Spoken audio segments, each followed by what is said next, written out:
takes a minute for this to kick in.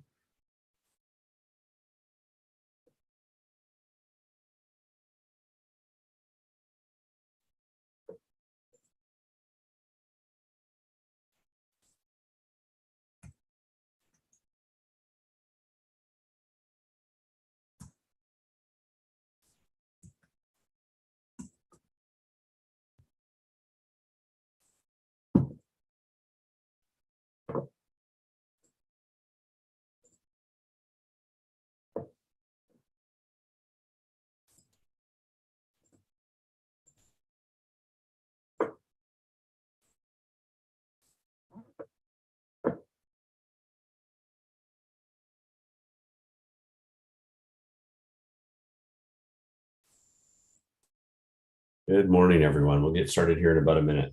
Thank you very much for joining.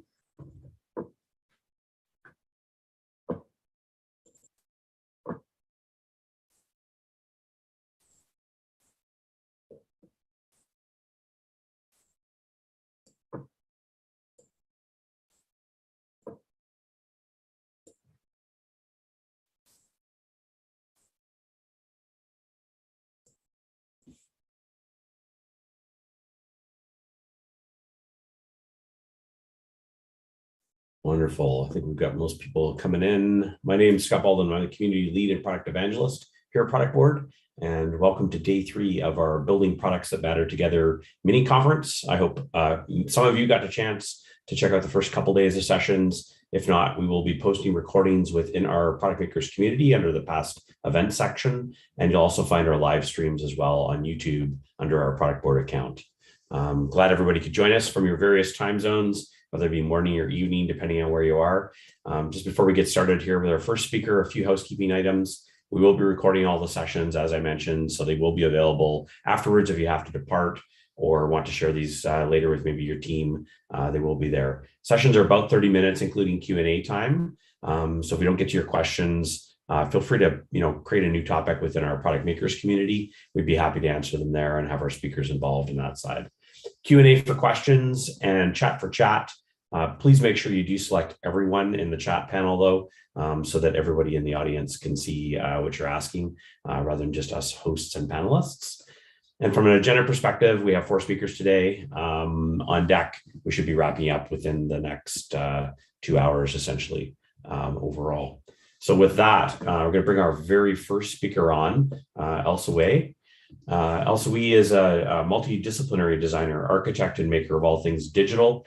He worked with a gamut of companies, including the Hudson's Bay, Manulife Financial, KPMG, Toyota, RBC, and Tangerine, just to name a few. We've seen him probably around a lot online in various places and locations. His career adventures span over 20 years, 6 countries, 7 industries, 12 brands, and many other different public speaking engagements. And his greatest expertise revolves around the world of design, product strategy, transformation, and innovation, all with a human need at the center of that. So with that in mind, I'm going to pass over to Elsa Wei, and you can get started with things today. Thank you. Thanks for the great introduction. I just have to apologize before getting started. I am recovering from a cold, thanks to my son sharing it with the rest of the house. So I apologize if I need to clear my throat as we progress today. Yeah. Sorry, we're seeing your presenter view of your slides, just so you know. Oh, sorry. That's okay. I think we got the wrong view of that. Let me fix that right away. There we go. Yep. All right. Awesome. So let's get started. So as the introduction, I want to welcome all of you. Thank you for joining my session. My name is Elsa Wei. Excited and grateful, a bit sick, slightly nervous to be speaking to you today. In the topic headline, I've made you all a promise, at least an implicit one, to give you a guide on how to build people in groups that we typically call as teams that in fact build great products. I'll do my best to fulfill this promise within the next 25 minutes. And as a start, what I would say is that we all know this, but we need to remind ourselves that high-performing, trusting product teams don't happen by accident. They're mindfully designed, built, and orchestrated. With that, I think a quote that would kind of help me bring my point forward from an author and a speaker that I enjoy reading a lot of his books, Simon Sinek, where he said, a team is not a group of people who work together. A team is a group of people who trust each other. And that highlights the element of trust and how important it is. Now, my intent today in the next 25 minutes or so is to focus on people before product, process, and profit. Before all the other P's, we're going to focus on people today. Not saying that all the other ones are not important. In fact, they are. It's just about what comes first. And in my mind, the argument that I'm going to make today is that people come before all the other P's. Typically, I'll go through a process of defining what I'm talking about, getting some alignment, discussing it, and delivering you some tips, things that are practical, tactical for you to take away. And we'll get there together through a roadmap because we all enjoy one. So the first thing we're going to do is we're going to align on meaning. What do we mean when we talk about product leadership? I want to unpack that a little bit more and highlight the importance of alignment over correctness. So we'll do that first together. And then we're going to move on and we're going to talk about the order. Why build people before building products? Might be straightforward, you might agree already, but what are the reasons behind it? What's the why behind it? And then finally, using the power of threes to keep things simple, we're going to talk about the core, the meat of this, the guts of this presentation for today, which are the ingredients. So what are the human capacities? Things that we need to have as product leaders, things that we need to demonstrate as product leaders, as well as the strategy or a set of plans within a certain level of constraints that need to come forward for us to achieve building products or building people before building products. With that, I think we can get started. And obviously, if we have some time at the end, we're going to do a quick Q&A. All right. So a quick question, you can take to the chat, but imagine yourself as a grocery store owner. And you're thinking about where would you place your tomatoes? Would you place your tomatoes in the vegetable section or would you place them in the fruit section? Take a second, give me your response in the chat real quick. And there's an argument there. There's a reason for me asking this question. Now, if some of you said we're going to place it in the fruit section, you're absolutely correct. However, it's true wisdom to place it in the vegetable section because that's where people would be expecting it to be. And this question is, and this argument or this example is to demonstrate why alignment is far more important than correctness. So I think that's the first takeaway for today, why alignment is key for you. So when you're talking about any terms, it's about aligning. What do you mean by these terms? And that's what we're going to do right now about product leadership. Now, the word product, we all know it's loaded, it's subjective. And my aim is not to offer a single authoritative definition of what this word is, but rather align, just like we aligned earlier and highlighted the importance of alignment on the meaning for this session for today. So at a very high level, we're talking about any good service you sell to serve a customer's need or want. I like this definition better, which is maybe a little bit more abstract. It's really a container of value for humans or for you to address a human need. Now, with that in mind, we go to the next part of the word, which is what's the product leader? And it helps bring in the element of contrast. So let's talk about what a product leader is and what a product leader is not. So a product leader is definitely someone that is a maximizer of shared value. They can balance and equalize both discovery and delivery, and also balance viability, feasibility, and usability. They act as a guardian of the vision, both for the organization, which sometimes also becomes the product vision and strategy. They're definitely an advocate for the human experience. They're a curious questioner that asks why. And they're also a protectors of makers' time. They can shield their teams and enable them and help them protect time for them to make and think about the products that they're building. They're also a coach, a mentor, sometimes even a cheerleader, and a server of their team. Now, it goes on. We can also think about them as an organizational psychotherapist in some cases. There might be a substitute player wearing multiple hats. They're also an influencer of minds and hearts. You can think of them as a connector and a communicator of different decisions. And I think this is one of my favorites, but also you can think of a product leader as a problem framer and reframer and much more. However, a product leader is not the following. A product leader is definitely not a superhero with all the answers. And that's very important. They're not a corporate dictator that tells people what to do and expect them that they're going to follow orders. They're definitely not this solo visionary strategist and maker that does everything on their own. And for sure, they're not a people pleaser. And they're not someone that is void from empathy. And finally, they're not a mindless shipper of features. After all, it's about shipping value. It's not about shipping features. Now, let's go to the second part of the roadmap. Now that we aligned on what it means, give you that example about the grocery store and the importance of alignment over correctness. Now it's about why start with people before products. Let's talk about the reasons behind it, bringing some of that curiosity element to it. Number one is the argument of contingency. And in this case, what I mean by this is that when you think of something that is dependent or occurring only if existing or certain conditions or circumstances are the case. So it's dependent on something else. So let me ask you this. Can your vision exist without people? Can your product exist without people? Can your technology exist without people? Can your processes exist without people? Can even human needs drive their behavior without people? And if you answered, of course not, or a variation of that answer, then we're ready to move on to the next point, which is around scalability. And this point is really about how a property of a system, in this case, your organization counts as that system, to handle a growing amount of work in a short period of time and being able to do it without any interruptions. So if you think about scalability, people within your company are making decisions all the time. They're making micro decisions, they're making macro decisions, and this happens all the time. So if you want to scale up the quality and the efficiency of product and experience design decisions, then you're required to build people first so they can make better decisions at scale.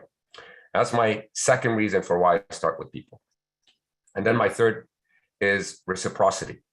If you think about the employee experience as the sum of all interactions that your colleagues, employees within an organization are having and the impact on them, it's the culture, it's the technology, it's everything around the usage in the workplace. Without happy employees, and happy is, I know, subjective and relative in its own, any customer's experience will not be great. And this has obviously a direct impact on the business bottom line. In short, you can't offer what you don't have. Now, here's another great quote by the great John Maeda, where he said, "Don't forget that people make stuff, get the relationships and the people part right first, the rest will follow."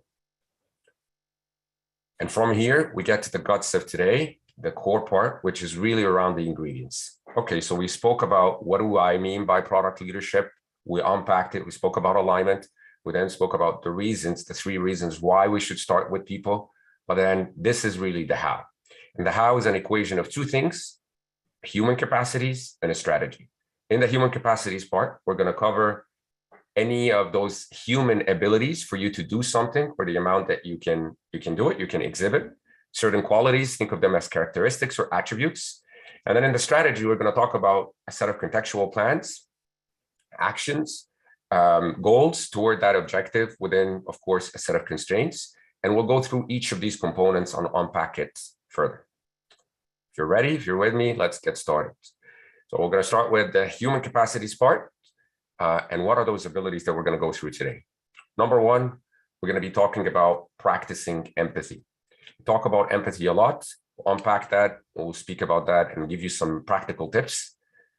Second is finding meaningful problems. Well, what makes a problem meaningful to begin with, and how do you find it? That's what we're going to cover. Creating positive environments is the third. The fourth is going to be asking better questions. And the fifth is going to be about embracing ambiguity. Take a deep breath. I'm going to do that as well. Have some water. And let's get started. All right. So let's talk about empathy at a very high level. What do I mean by empathy? Empathy is a human capacity. It's about how you understand someone and how you understand someone and how they're feeling from their point of view, from their perspective. It's the ability not to only detect what others are feeling, but also to experience that emotion yourself. Now, the value of empathy comes not from understanding the other person's feeling, but from what are you going to do with it based on this understanding. So great product leaders practice authentic empathy. And in short, they can display these emotions and stimulate their emotions in an authentic way. So we spoke about the definition, we spoke about the value of empathy, and now let's give you some practical tips to put empathy into action. And the first is about observing how someone interacts with their environment. This gives you a lot of context on what their environment is about, and this observation helps a lot. Listening to their problems. Listening to their problems first. Everybody wants to talk, wants to share some of their problems, and listening to others' problems helps a lot build that empathy. Displaying and articulating your own emotions, apologizing and explaining why when you've made a mistake, when you messed up, helping others in a genuine way, and using language playback, which is very important. When you hear something, make sure that you play back your understanding. This not only builds trust, but also tells the person you're speaking with that you are listening, you're actively listening, and you're looking to understand, and it helps build empathy. You want to obviously match the nonverbal, any nonverbal communication that you give, your body language has to match. So there's no point of, if someone is going through a very dramatic experience that you have and you look very distant from that and your body language is not matching, that obviously becomes a challenge to build empathy with that person. And finally, immersing yourself in their experiences, trying to go through not only observe, but actually going through the experience yourself. In some cases, you're prototyping what their experience would look like and you're creating the conditions around it. Which takes us to the second human capacity, finding meaningful problems. Now, product leaders see problems as an opportunity or a challenge to make things better for people.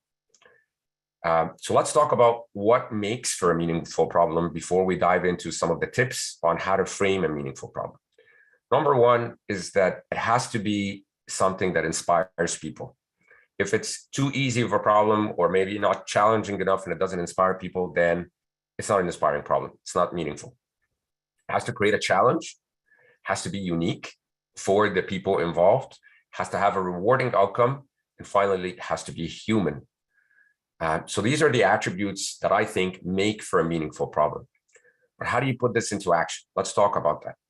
If you're framing these problems, here are some 6 tips, in fact, on how you frame meaningful problems. Number one, get it from a human perspective. Make it human first. Focus on a human need rather than a functional benefit. Number two, make sure that it's a solution-free. It's not a solution disguised as a problem. It's not the how might we build a chatbot example. The third is that it has to be scoped right. It's broad enough to uncover unexpected value and give you that ability. So somewhere between let's solve for world peace and let's make this button blue. And the next one is really that has a point of view. So it opens up, it provides this a unique perspective. So if you find that you're framing a problem and you're using a lot of ands or buts, then that is not really a unique point of view. But the next one is that it has to be framed as a question because questions open up possibilities. And finally, if we can action this problem or this challenge or opportunity and understand it, then we framed it in a meaningful way so it can provide direction and it's easy to understand for people involved. Moving on to the next human capacity, we're going to be talking about creating positive environments. There's lots to be said on this. Won't be able to get through it through the 30 minutes we have today, but in a very high level, there is a huge impact on the environment, the work environment, obviously on people's feelings, relationship, collaboration, efficiency, overall well-being, and great product leaders co-create these great positive environments. I'll leave you with 4 focus areas to deliver or to develop some behavioral challenges around. And we start with understanding and developing a sense of history. People want to belong to something. So understanding the history of your organization, of what you've been through is very important. Creating a sense of unity or tribe. So you're not in the us versus them situation. And it's bringing that sense of unity to life. Promoting a sense of membership and belonging. And finally, increasing interactions and relationship building between people within your organization beyond your product team. And that would take me to the fourth human capacity, which is asking better questions. Now, why ask better questions is a question on its own. And I think it starts first by understanding that it unlocks learning. When you ask a question, questioning is really this powerful tool for unlocking value. You can help build interpersonal bonds, goes back to the empathy point, but it helps build relationships.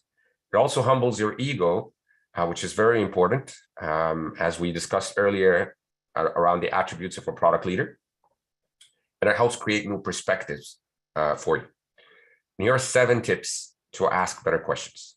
Ask more questions is the first step. With practice, you're going to get better at asking better questions. Ask open questions over closed ones, questions that are not answered with yes or no. If you're looking to have a session where you ask multiple questions, make sure that you plan the sequence. That's very important. Typically, I prefer follow-up questions type over others, and frame these questions thoughtfully depending on your audience. That's a key point.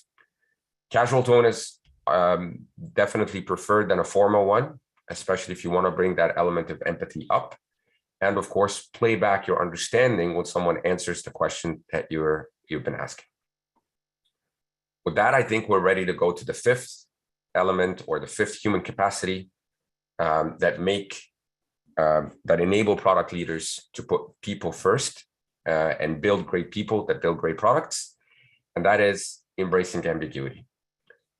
Great product leaders are comfortable with things like uncertainties, contradictions, with partial knowledge.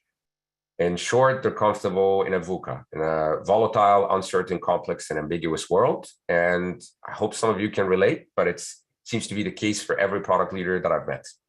So here's some tips, 7 in fact, on how to embrace ambiguity. Number 1, I think it's one of my favorite, is allow yourself to be vulnerable. I don't know yet is a perfectly good answer.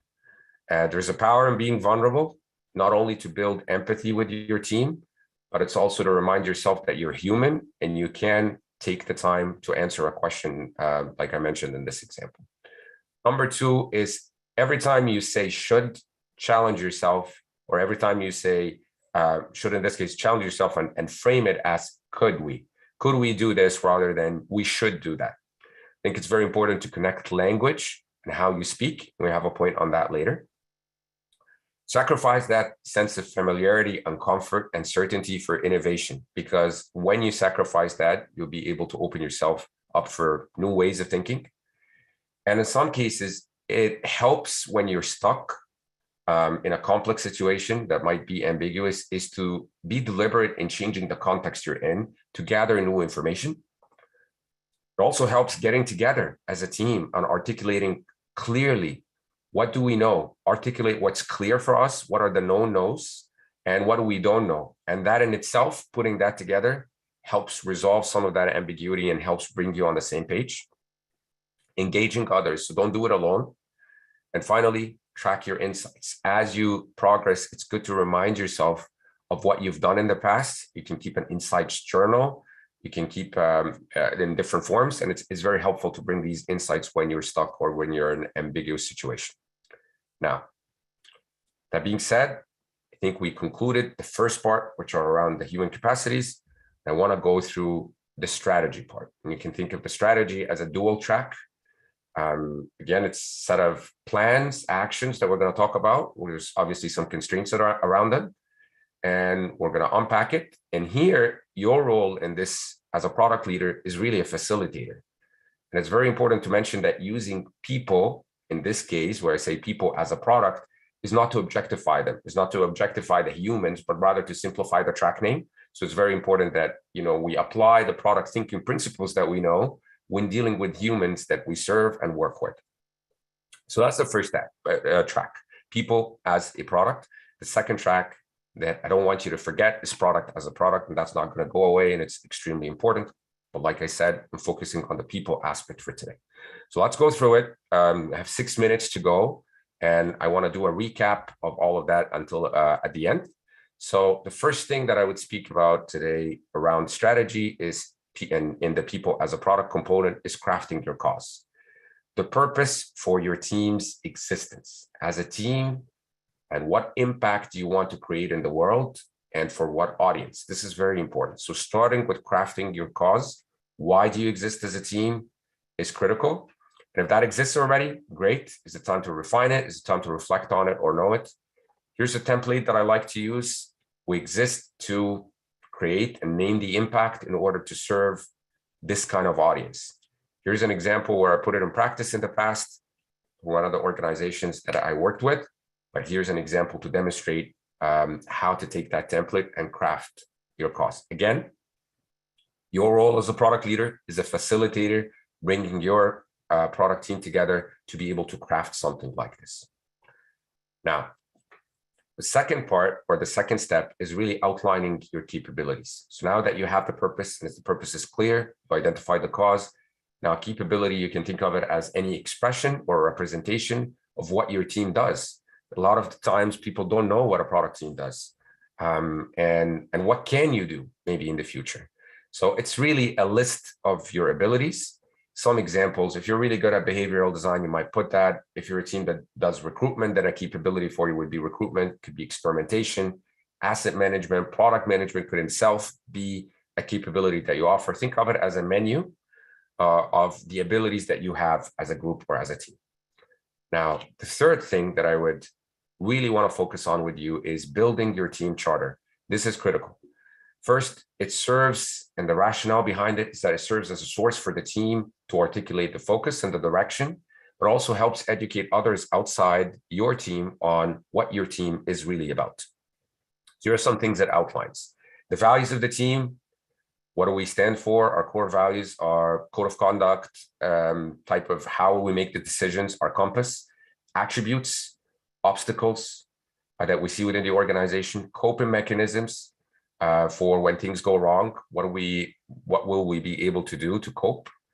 Our energy sources, our corporate allergies, and what are some things that trigger us as a team, our high-level goals, our expectations from one another.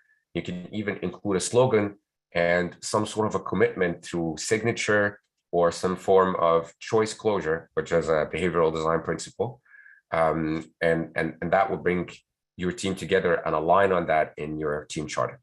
Now, the fourth element I want to talk quickly about is that you have to map your career progression for your team members. So people don't see a future at your company, they'll find it somewhere else. And to invest in people, we must connect them to the purpose. So to invest the career progression framework, or the idea is to map their future. And you would transparently describe things like their progression, their competency, pay bands, and it helps empower your team to own their career development path. Now, in short, it needs to have or provide a set of established norms. It needs to provide separate tracks for makers and managers, so that way you don't force makers to become managers. And it has to have some sort of a tool for assessing skill, mastery, and influence. And those are the three key things that would be in that framework. Sorry if I'm not following exactly the speed with the slides, but I'll try to do my best in the next one, and we'll wrap up soon. So the next element, and this is the fifth, typically I use 3s and 5s to make things easier in the people as a product track in your strategy, is to set up structured learning. What I mean by that is you create some sort of a playbook that would map and would look at effective organizational qualities in product, in design, and bring these qualities and map those to business objectives, but dedicate some time, maybe it's once a week or once a month, depending on your organization, to be able to structure learning for your team. So that's what I call playbook day. The second is about practicing your rituals. Things like acknowledgements on weekly basis are key to acknowledge some of your and celebrating some of your accomplishments, celebrating your new hires, having weekly socials, open working sessions. And all of them are very important because they enhance the experiential behavioral-based learning, which is critical. Again, your role here as a product leader is a facilitator. And with that, I can tell you everything is going to be good and great, but I wouldn't be saying the truth. So there's some common pitfalls that I want you to watch out for. And I learned them through my own failures and observations of others failing. And here are the 5 common pitfalls I want to leave you with. Number 1 is contextless or out of context direction. So you don't spend the time to understand the team, the culture, the problems you're trying to solve. So make sure that you don't fall in this common pitfall. Number 2, driving solo. If you don't bring people on a journey with you early on, if they don't buy into the vision, it's the baked pie effect. People want to feel like they're baking the pie with you. Number 3, it's what I call the full throttle. Be mindful of the velocity of introducing the change against the adoption. This is very critical. And number 4 is the fixed mindset. You want to iterate, experiment, and learn. And finally, it's what I call communication ignorance, where your own words are very important. And your awareness of every word you say, how you say it, your body language is a point of creation. So it can influence someone or even be an opportunity for your team to see things differently. Wrap up with this, which is the other track that I don't want you to forget: product as a product. That doesn't go away. So it's things like setting your product vision, setting your product principles, converting your vision to strategy, moving strategy to roadmap, your operating model, prioritization framework, and much more. This is, again, not to say that these things are not important. They're very, very important. But as I said today, it was all about people. In recap, here's what we did. We aligned on unpacking and the importance of alignment of meaning, unpacking product leadership. We spoke about the order and gave you 3 reasons for why contingency, scalability, and reciprocity are the reasons for why the order matters.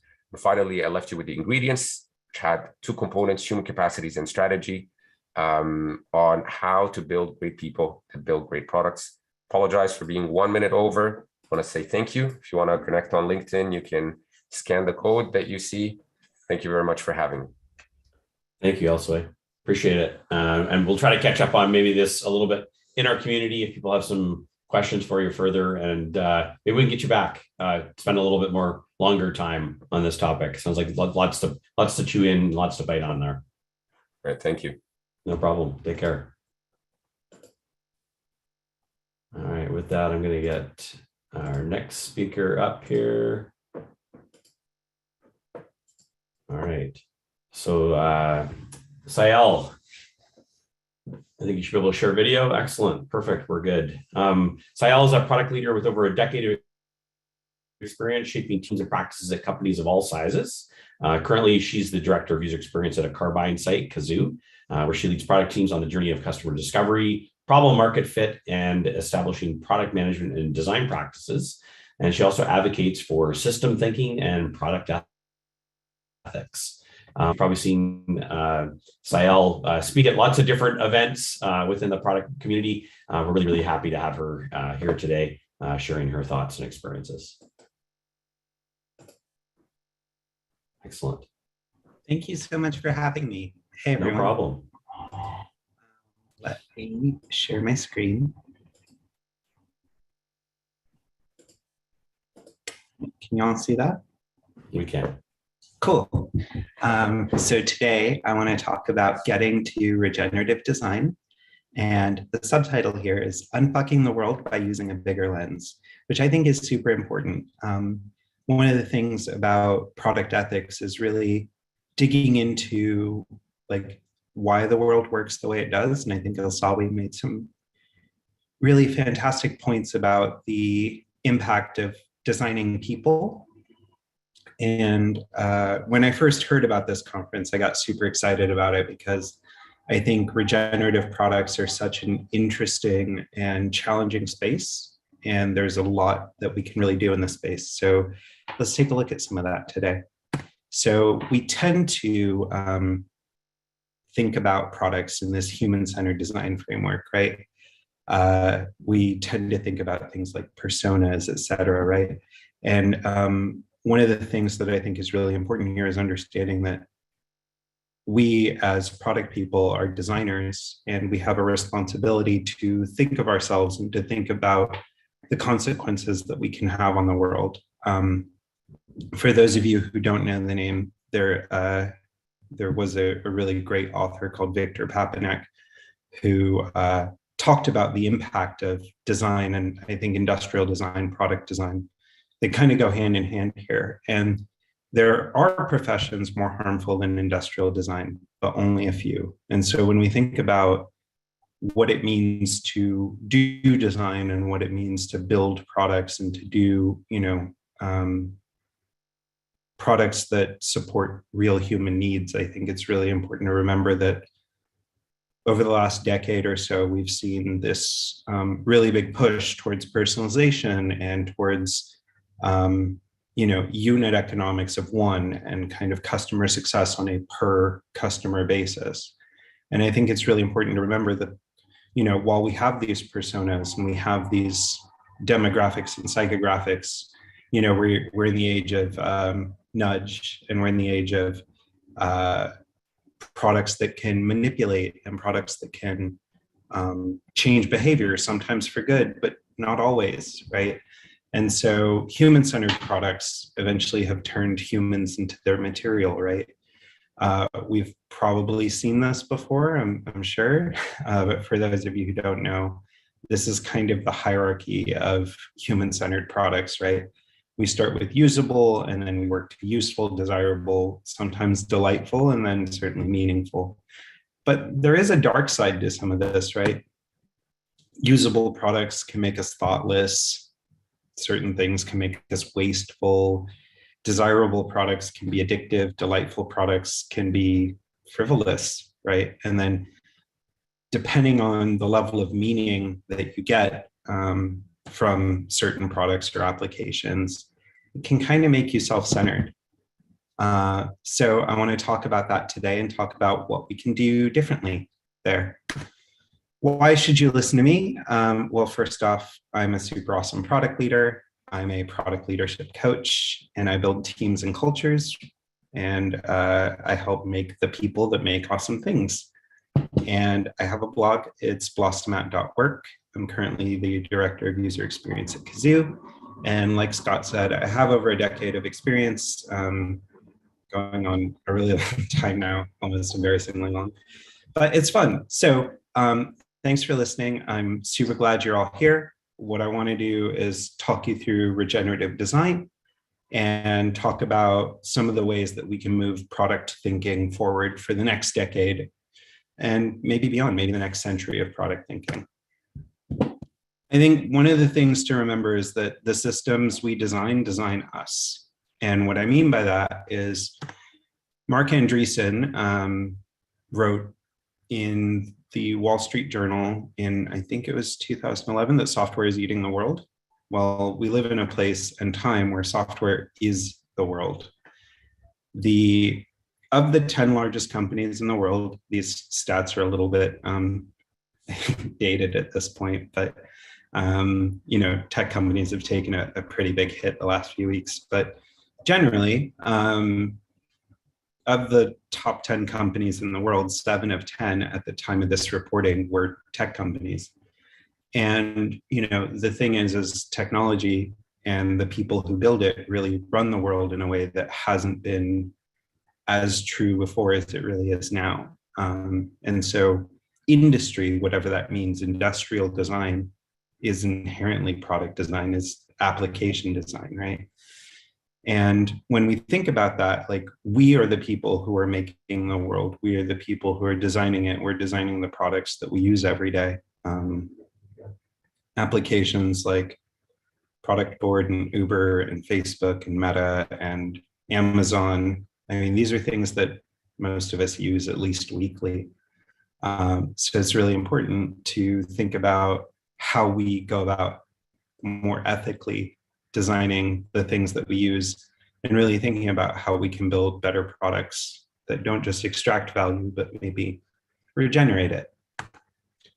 So one of the things that I like to pick on is Uber. I've done this a lot over the years in my talks. And specifically, I think it's because Uber is a very great example of human-centered design, but kind of to the nth degree or almost to a fault, in that the way that Uber has been designed is it's very tailored for individual likes and needs and dislikes.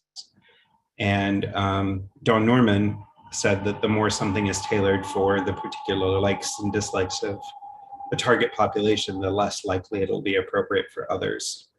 And I think what's really important about that is that in the early days of Uber and Lyft, we were told that this was something that was going to come alongside public transit and support it and like reduce emissions by taking cars off the road, et cetera. And what we've found is that Uber and Lyft generate 70% more pollution than the trips they displace.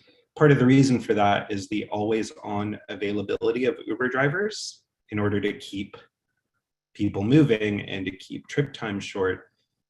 Uber and Lyft are like prioritizing availability of drivers to make your wait time shorter, but that inevitably means that there are more cars idling and sitting around waiting to pick something up. Another thing that I think is really important to think about when it comes to systems thinking in regard to Uber and Lyft is the cost, right? So in 2019, fares were cheaper, and that was largely due to venture capital trying to push fares down so that they could conquer market share. But the thing is that the more that we tailor systems to suit individual unit outcomes, the more we push system level consequences, maybe without thinking about them or taking stock. So I think one of the things that's really important here, and one of the things that I want everyone to take away today, is that our work has system level consequences. And as product people, it's important to think beyond just the unit metrics of like individual user conversion, right? There is product beyond conversion, and there are product metrics beyond conversion that are really, really important to think about. So for example, when we think about things at the individual unit level, some of those metrics might be conversion, customer satisfaction, returns, complaints, those sorts of things. But I think it's really important to also remember things like carbon footprint, or the ways that your product gives back or supports the community of people that it serves or enters. Deliveroo is another example of a time and place where we've chosen to exacerbate convenience, sometimes at the expense of fair wages. And so it's really important to remember that like everything has a cost, and somebody somewhere is paying that cost. And it's really important for us as product people to think about ways that we can minimize those costs, work against them, or design better ways forward, and to think about ways that we add regenerative value to the economies that we support and put our products into. It's not just about conquering market share, it's about really making sure that we dig into the reasoning behind our products and support people at every layer of the transaction economy there. So for example, I was reading about DoorDash, and there was this really great story about DoorDash and how they were essentially using their size and scope online to create virtual orders for companies that didn't have a presence on their platform and that didn't really prioritize being on their platform, and explicitly didn't do like volume to go orders. And DoorDash was basically charging less for pizza than the store charged for in order to attract customers to their online presence and to their platform. And then those customers ended up with cold pizza, poor service, et cetera. And what it did is it hurt this restaurant, it hurt the customer experience, and ultimately like it didn't do very much good for anybody. But somebody somewhere had an incentive or metric to push for conversions kind of at the individual unit level. But when you take a step back and you look at the system, that system's not so great. And it's not just, bad business to use your power to kind of bully smaller restaurants into like using your platform. It's also like morally, questionable at best. And so I think one of the things that we as product people have to do is really be aware of the ways in which our products and product decisions can be used or abused by people who are making decisions every single day. So, and if the morals of like platforming and monopolization don't necessarily bother you, it is also just kind of shitty investment. And so I want to talk to you about what that looks like. So let's take a look at the numbers. So on revenue of 900 million, DoorDash in 2019 lost 450 million. Grubhub lost 33 million on revenue of 360, and Uber Eats lost 1.2 billion on revenue of 734 million. So these are just not sustainable ways to build markets and to build products and to support, transforming economies for good. And there are things about these businesses that add convenience and, that do have impact for people who have disabilities or have challenges with, cooking or living or eating, right? And so these things can be good. It's just really asking ourselves the questions as product people about how do we find the right balance, and how do we, as product people, help make considered decisions about the broader scope of investment and the broader scope of the way our products work, rather than just going, okay, somebody has converted, that is success. And so that's really what I'm trying to raise here, that the way we bet on good investments and the way we bet on what good product thinking needs to change. Because if we want to see the next century of product management and the next century after that, the world demands better from us, because we are generating the products that serve that world. And, as technologists, we're in a place where we run the world, we shape decisions and outcomes, and the power of that is really powerful, but it demands a higher level of responsibility. I really love Mike Montero's work, and for those of you who don't know, who maybe come from the product side, Mike wrote a book called Ruined by Design, and I think it's a really great book. I would encourage every single product person to read it. One of the things I really like is this quote, and I think it's right in the foreword, and he says, "The world isn't broken, it's working exactly as it was designed to work, and we're the ones who designed it." When I think about Uber and Lyft and DoorDash and some of these other companies and the ways that we're working right now, things could be better, and they could be better by us making better decisions. And so don't worry, it's not all doom and gloom, I promise. I think it's really important to raise these things, because as product people, we owe it to ourselves and to our customers to think about their lives, and not just in the moment that they convert with us and are a customer transactionally, but their lives getting better over the course of time, right? Over the course of their life with us and their lifetime. So I want to talk a little bit about what it takes to get to regenerative design, which I think is a really helpful framework and could help you find some of the right questions to start asking. So remember, we took a look at human-centered products, and if meaningful happens at the unit level, one of the things I want to encourage us to do as product people is to think about replacing usable, useful, desirable, delightful, and meaningful with a new pyramid of thinking about what is the base for product thinking here. And so I think getting to regenerative design is actually really hard. But if we start with responsible products and work our way up, we can probably be a lot better about it than if we go for a human-centered approach that focuses on just one person or just one family or just one customer, right? And so let's start with products that are responsible, and then get to equitable products that are empowering and sustainable. And ultimately, if we can get to sustainable products, we might be able to do things that are finally ultimately regenerative. And there are no guarantees, but I think there are some ways to think about this. And I think one of the most disastrous things that we could do when we think about regenerative design is just go, okay, well, that feels hard, let's not do anything. I think the absence of design is a hazardous kind of design, because design is always happening. And this is something that systems thinking has taught me. Design is always happening. So it's really about understanding whether we are doing that intentionally or not. I think to get to regenerative design, we just have to be really, really intentional about what works and doesn't. And so I'm going to share some tools and some thinking about how we can possibly get there.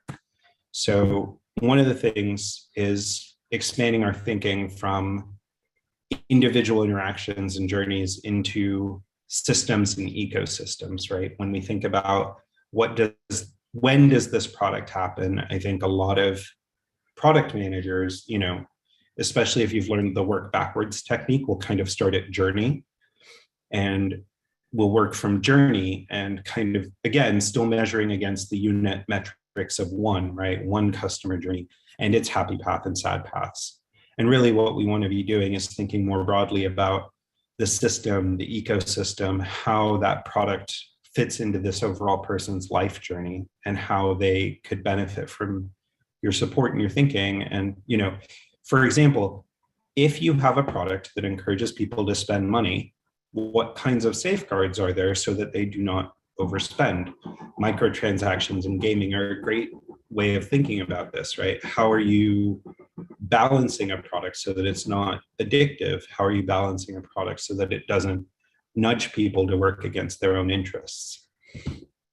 One of my favorite product thinkers is Teresa Torres, and she has a really great framework for this. And I have links in my slides, so you can have the slides afterwards and you'll be able to see this. But Teresa Torres, just being an awesome badass, has this thing she calls the Jedi Framework. And it encourages product people to think about justice, equity, diversity, and inclusion in the way that they shape their product thinking. And I think it's a really powerful way for us to think about and challenge our own understandings of what we do and how we drive it forward and really make change. There's a couple of system mapping tools as well. And for those of you who don't know what these are, service blueprints and journey maps are, again, kind of starting at that journey level.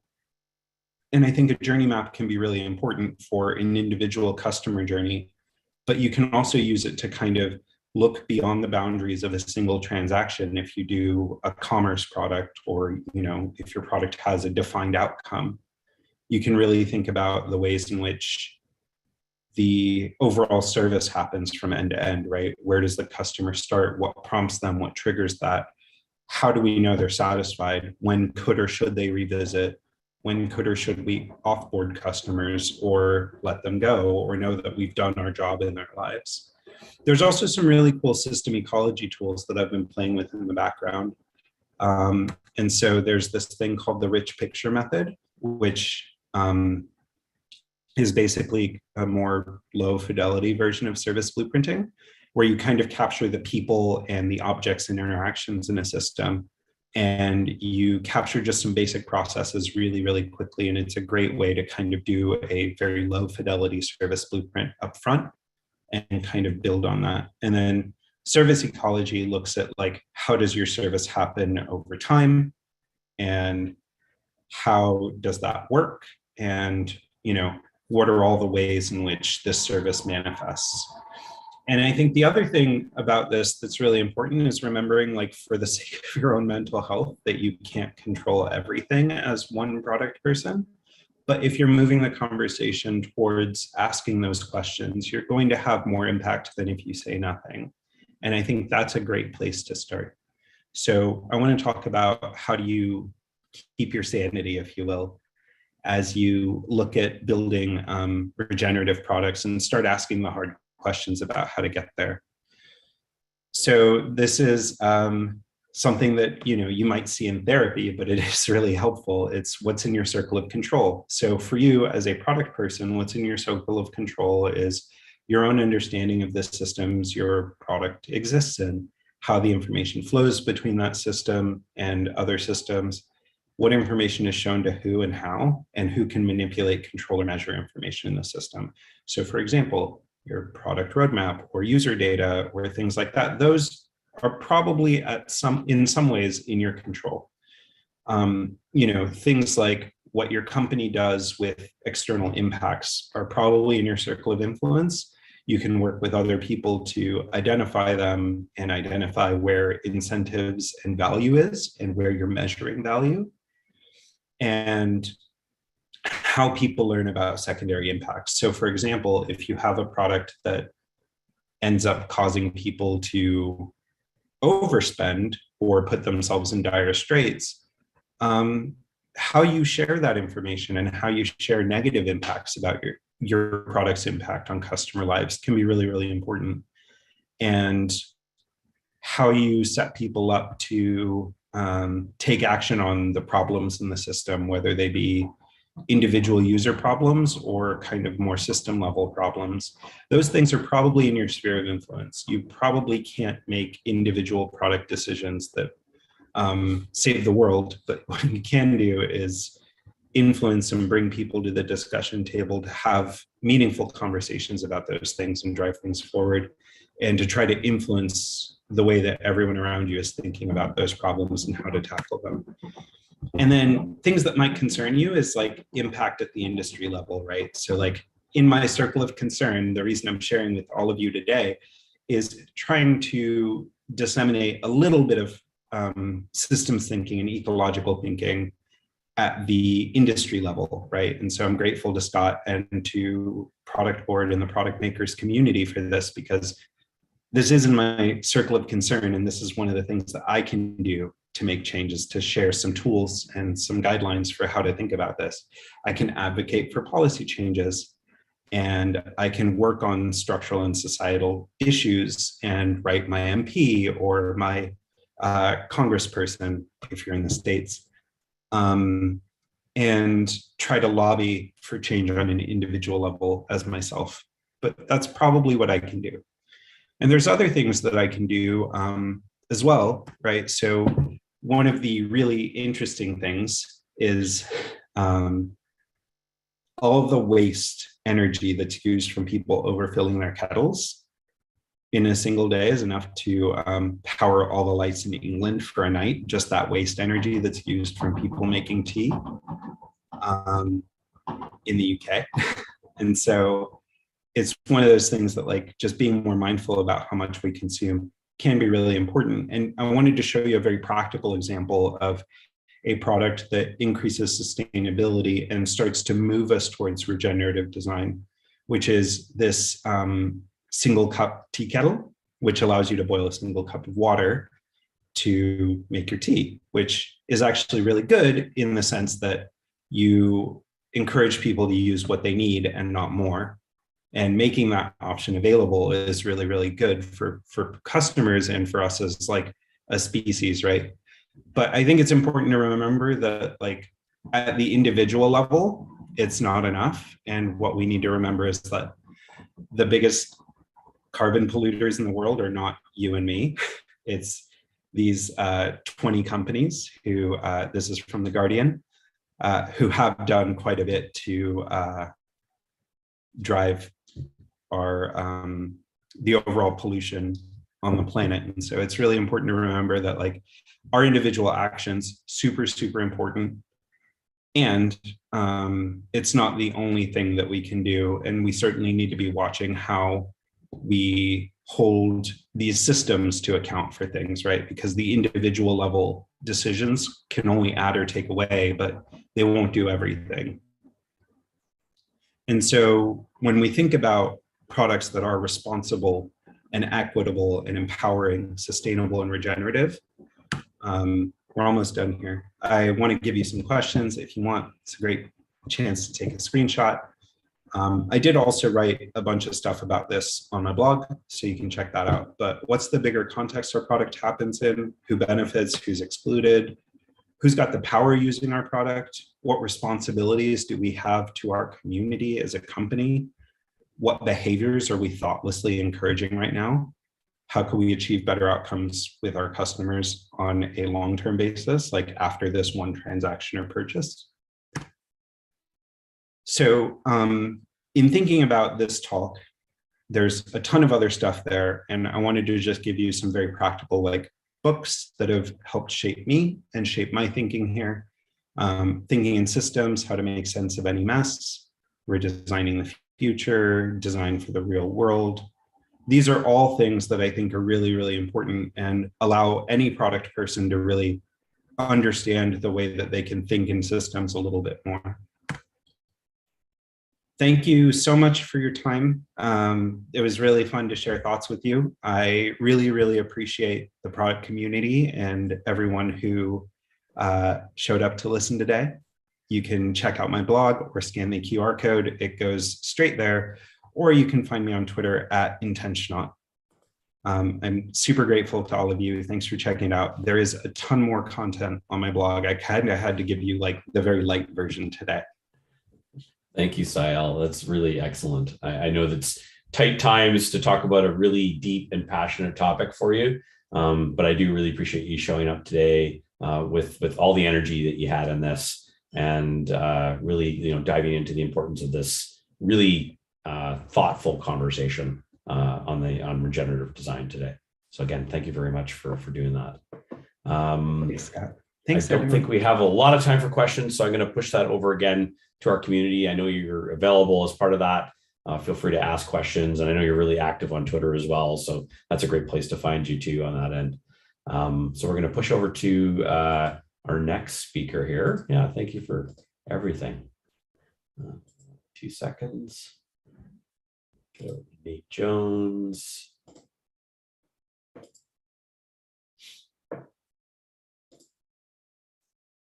Nate, you should be able to share screen, bring yourself on. There we go. Oh yeah, I just got the video here. Let me share screen and pull up the presentation for y'all. Can you hear me okay? We sure can. Perfect. So I'm just going to get started with a quick intro for Nate. For those that don't know Nate, he got started in tech, maintaining and breaking Oracle ecom databases. He then went on to found his own company, Coffee and Coffee Gear, then moved to Amazon, where he was most recently responsible for everything at Prime Video on the image side. And then he joined Drift with a focus on the chat marketing product side. And then currently is working at, I think you say it is Pololo, is that how you say it? Pololo, yeah. Yeah, okay, great. Where you stay busy building a bank, which is super fascinating, making lives easier for employees and all kinds of people, obviously on the money side of things. So with that, I'm going to push over to your talk today, and look forward to seeing what you can share here. Cool. I'm going to hit slideshow, and hopefully that is going to work. You all can see the full screen? No problems. Great. Awesome. Okay. Well, first off, I have to give a warning. I am not a designer. This is not going to be as nicely designed as Saielle's presentation.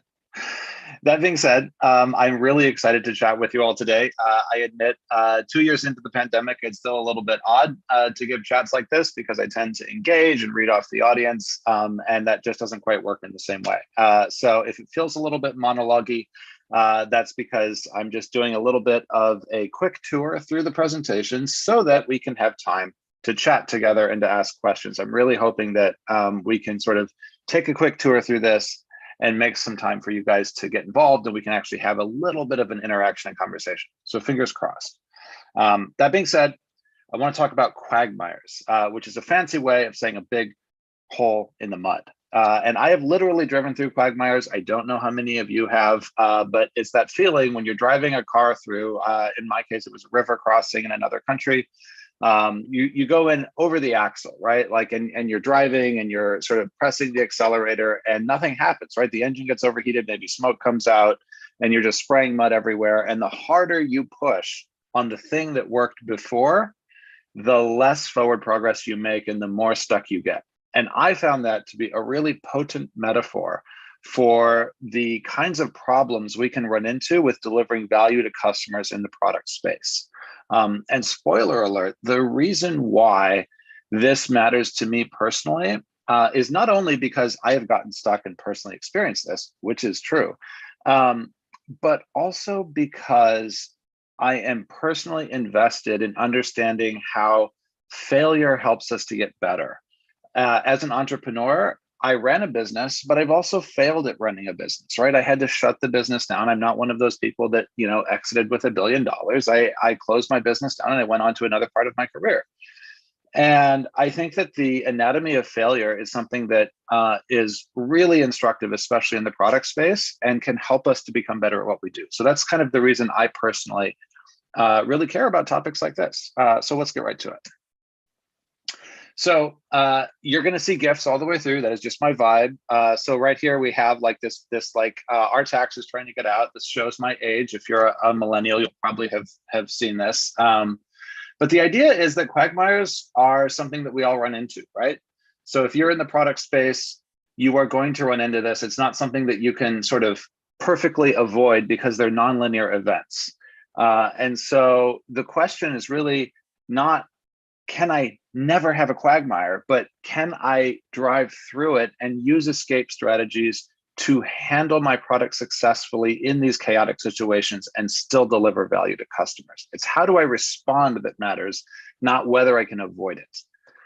The other piece of good news, and this is where I kind of want to key in the talk, is that you can classify and understand quagmires. They're not just all the same shapeless, chaotic problem set that you run into, right? They are actually classifiable, and that can help you to determine escape strategies and product coping strategies so you can still deliver value to customers. So with that in mind, and I know I have a ton of text on these slides, by the way, and I did that because I know that sometimes people like to read and follow through after the talk. So I won't just be reading all of the text here, but it will be here if you want to look at it later. So a product quagmire is characterized by disruption that presents existential product risk. So fundamentally, think of it as something that comes in that fundamentally risks your ability to deliver for customers. Oftentimes, you'll have late ballooning complexity. So you thought you had your product timeline, you thought you had your delivery map, maybe you built a Gantt chart with all the dependencies. You go through it, and suddenly something comes in 2 weeks, a day, whatever, right before launch, and everything changes. You are in a different world. The complexity has arrived, and it's like you're operating in an additional dimension. The other thing that's characterizes quagmires is that you often get into situations where there are negative feedback loops. At the top of this talk, I talked about how when I drove into that mud hole, the things that worked for me before don't work anymore and actually make the problem worse. So I would gun the engine, the tires would spin, I would get farther into the mud hole. That's what I mean by a powerful negative feedback loop. The things that worked for you to deliver the product to 90% or 99% done didn't work now. They don't work now in this situation where a quagmire has arrived. And instead, you get these reinforcing negative feedback loops. And we're going to talk about that a lot because I think understanding negative feedback loops and types of chaos can help us to have a sense of agency in how we navigate these kinds of problems. So I wanted to also make it a little more tangible because I've been talking in metaphors, right? Like we don't literally have mud holes in the office, or if we're working from home, hopefully we don't have mud holes in the driveway. But we do have things that sound like this. Triple your product scope. We're going through a reorg, no time extension. I've lived that one, by the way. What do you mean it's going to take another month? I've also lived that one.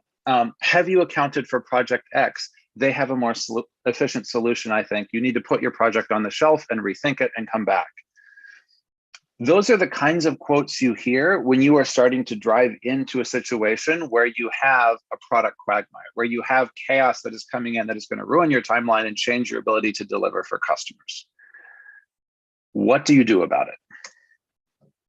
Well, the first thing you need to do is take a step back and take a breath and understand what you're dealing with. And I want to suggest that the most effective way to understand what's going on when you run into those situations is to think about quagmires as existing along 3 axes. And I can't go into as much detail on this as I could or as I'd love to do because of the time limit. But let's give you a tour and then we can continue the conversation elsewhere. So the key to classification is understanding that you have 3 different ways in which quagmires are driving complexity. The first way is the stakeholder axis. And it ranges from affinity to hostility. We have a lot of conversation around like what it takes to drive success and alignment with stakeholders that are indifferent and sometimes with stakeholders that are hostile, but we're not really talking about how that relates to the other components of your project delivery and how all of them together interrelate to drive late delivery and less value for customers. So you have stakeholder complexity that is involved. You have tech complexity. Again, we often talk about this in isolation, but I think the key is understanding it in relationship. So you have linear and predictable tech complexity, and you have unpredictable or stochastic tech complexity, where you have these events that spike that you couldn't predict. Finally, you have entanglement. And I think we don't talk about this one very much at all, but I think it's really important. We have stoplight or simple entanglement. That's something that a Gantt chart could represent accurately, where you have dependencies, but they're linear, and they have stops and goes, and they have gates, and you can actually represent them and drive them.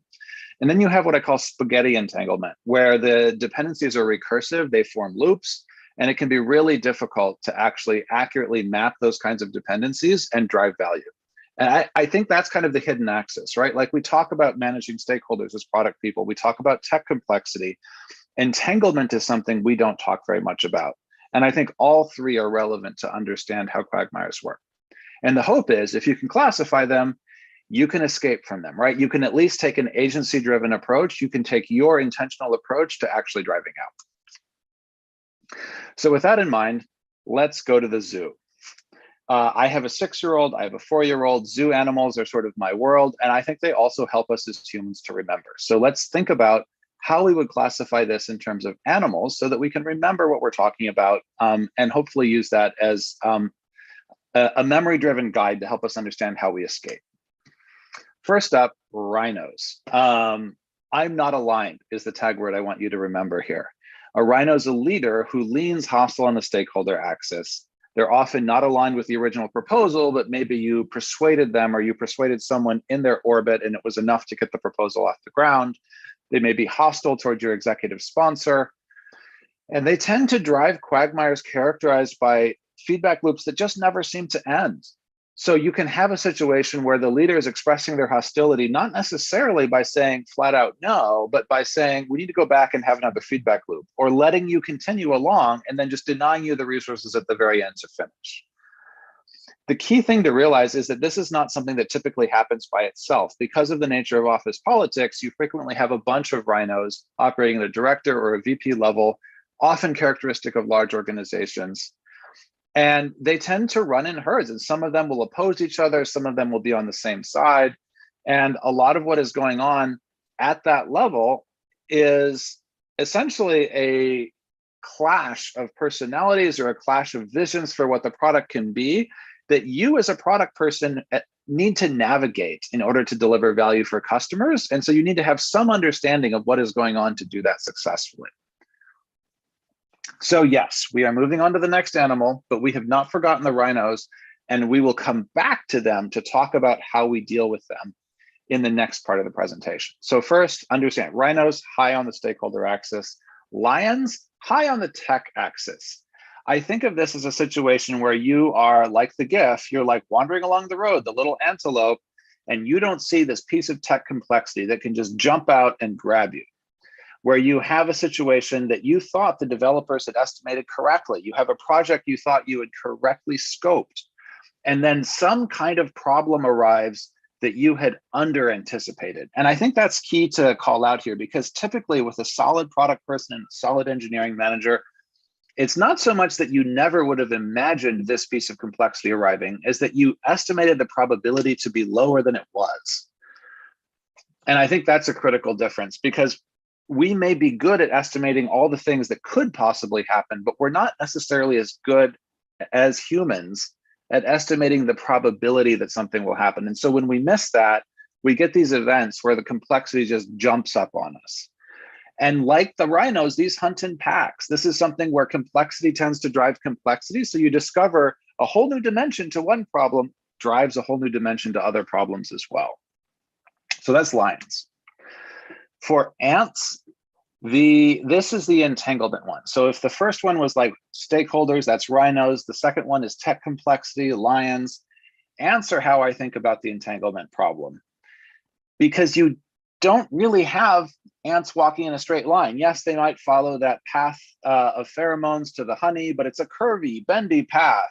And in many cases, if they find something they like, they will build like 8 paths to it, and none of them will be quite in a straight line. So there's a lot of entanglement going on, and the ants work together to get their work done. And I think that that's an example of how entanglement can actually work in your favor in the natural world. And that's one of the challenges we face as humans in conventional matrix organizations, because we don't think about things in terms of that the ants do. We think about things in terms of lines. We're trained to do that as professionals. We're trained to do that in large businesses. And so we think about, can I define a clear stop and a clear go to my project? And if you can't, if it's entangled, it's really hard to model and understand the impacts, and that can lead to really unexpected problems. So this looks like, hey, did you realize a giant new data center opened? And because the data center opened, your plans for how your data store would work will need to take account of that. Technically, was that on your team? Maybe. But maybe they were on your team in the sense that they were in the group of 200 in your department, and you'd read one of their papers 6 months ago, because you get 200 emails a day, and you had no idea that they were driving this far and this fast on this data store. And as a result, your project building your data pipeline or your data management system has to be changed entirely late in the process, because they didn't do well on stakeholder communication, or because the work they were doing got lost in the blizzard of email that everyone's getting and not paying attention to. So you can see how this is somewhat a function of scale and organizational dysfunction. Humans have trouble coordinating inside matrixed organizations, and a lot of what we're talking about is how we can do that better, given the difficult context we're in. So the key thing to think about is you want to craft your solutions depending on your type. And I recognize that the world is much more complex than just these 3 types. Like, that's kind of the definition of a quagmire.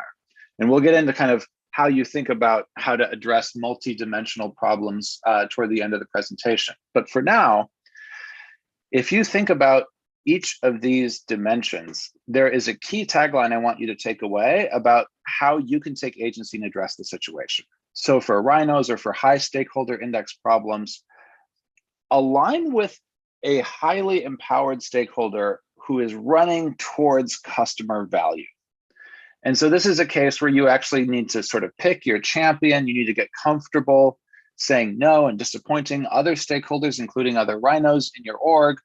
And you need to dig for core values that align to the customer, so that you can actually make that case and make sure that you keep that direction aligned toward customer value. I had to navigate this in a situation a few roles ago where there were multiple highly empowered executive leaders. They had very differing perspectives on what we needed to do to deliver value for customers. And all of this transpired during a reorg for me after I was 80% done with a project. And what I ended up doing was picking my champion and making sure that I advocated really strongly for a customer value oriented solution in line with what that champion thought was the way to go. And so I found a way to line up the customer value with what the champion was advocating for anyway. And by articulating the solution in terms of customer value, I was also able to start to bring along over time some of the other stakeholders in the room. And importantly, I didn't have to bring them all the way along right away. Like, I could actually go forward and say, this person has blessed this, and I'm going to choose to go forward and say no to distraction at this time. And we're just going to prove it out. And then you can start to sort of make that case for customer value over time, along sort of the lines of having values in common. In this case, everyone agreed that customer value was important. And so there was a way to actually articulate that, which is, I recognize, not something that's always true. Okay, so that's a personal example. I won't go into personal examples for every single one of these, although I have them. With lions, the key is actually to not panic. You need to hold still and take time to really assess the complexity that has emerged from a tech perspective, because frequently there will be simplifiers that appear alongside that complexity, but they appear later. So your tech team, if they find something new that really balloons out the tech complexity, will need a minute to sit there to fully map the complexity and to understand what the simplifiers are. And from experience, giving them that minute, giving them that few days, giving them that time, it's really hard to do because your instinct as a product person is to say, we are late. This complexity is making us later. We have to solve it right now. But adding that pressure, in my experience, just makes things worse. And so having the patience to sit still and really understand what's going on really helps so that you can make an informed choice and actually find the simplifiers that enable you to escape from a complexity situation like that on the tech side. Ants, finally. You want to build with them. There's actually, in my experience, if you have a spaghetti situation and you have more dependencies than you can map, you have a huge scaled up organization, you need to find where everybody is running toward, right? Like there's going to be a trend with all of these entanglements and all of this complexity. Oftentimes it will be associated with an SVP or a presidential goal of some sort at the very top of this big organization. You need to think about, where is everyone driving? Why does it matter so much to the people at the top? And then lastly, how do I align what I'm doing so it drives with the stream of dependencies and complexities rather than against it? Does that resolve all the issues? Not right away. You still have to think through, what are the nearest ants to me, right? What are the nearest entanglements? How do I need to reorient them against that new direction? How do I need to maybe adjust my product timeline? But if you're running in the same direction, fundamentally, you're going to run into less issues because you can say, oh yeah, even though I didn't anticipate that, I am thinking about name larger initiative here. And because I'm thinking about that, this is why I did the product scope that I did. And this is how that will fundamentally set us up to support name new product initiative that has just come into your scope. And then you sort of have a way to actually sort of walk your way out of that because you've actually thought about that larger organizational goal. Okay, so I promised to talk about these like higher complexity problems. I needed to include a Simpsons GIF because I just can't do a presentation and not have that.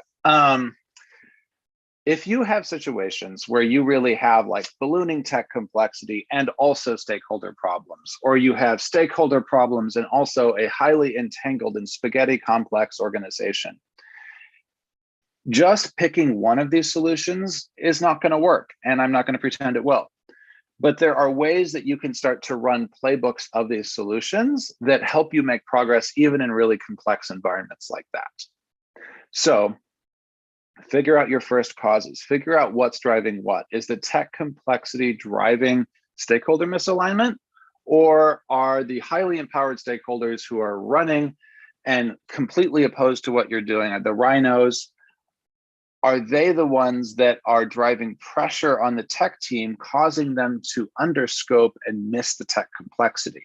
So do that deep thinking yourself, understand where the first causes are, and prioritize the root cause, because prioritizing the root cause is what will enable you to work downstream and unlock the secondary problem sets.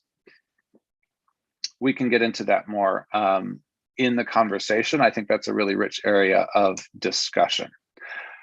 We are going to get to questions in a second, but I would not be a product manager if I did not call out what I left out of scope. I love to do this when I'm actually writing my product document. So what's out of scope for this presentation? What's out of scope is talking about what I call red line situations. So sometimes you have questions and complexity that come up that are unsolvable, right? You look at everything, you classify it, you understand, hey, it's a high complexity problem on the tech side. The stakeholders are fine. Maybe it's also really entangled. And you look through it, and you realize it's not solvable, even if you take the time to understand the tech problem, even if you take the time to really understand where the stakeholders are going, you still can't get the value to the customers. And the root cause of that is your organization's values are not really aligned with delivering values to customers. And so no matter what you do, this larger organizational goal, perhaps, or the pressure on your development team, or the under-resourcing of your team, or the unwillingness to allow you to have time to properly think through problems, whatever it is, it's not going to let you deliver that value to customers, and that's not going to change. And so I haven't talked about how you think about red lines, but you could actually build out a structure that thinks about red lines that appear in each of these quagmire situations that should alert you as a product person that this is not a solvable problem. and that no matter how much driving you do, how many tire treads you leave in the mud, how many boards you put down to drive that metaphorical product out of the mud, you're not going to actually get out. And in that scenario, you need to think about moving on to the next role. Would love to get into that further. Didn't have time this time, but wanted to call it out as an important consideration as well. We have 5 minutes. I would love to take some questions if folks want to come off mute.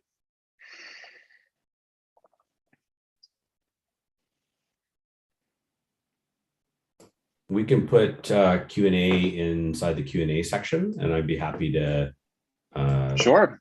unmute somebody if they want to ask a question. They can Either raise their way. hand.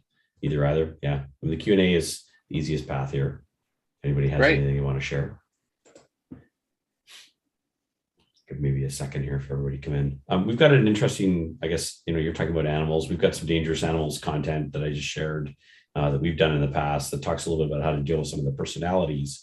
But I think one of the interesting things in here is how to dig yourselves out of these particular situations that you run yourself into. And I guess what I'm really curious, Nate, is maybe how you've applied this in some of your own work and situations. Maybe like a story you can share of something recent, maybe even related to the work you're doing now, where it's like, I ran into this quagmire and here's how I tackled it using these kinds of approaches. Yeah, let me give another example. I've tried to sprinkle in a few, but I think another one is always helpful. I ran into a situation that could really be characterized as a combination of a tech complexity problem set and a leadership challenge at a previous employer.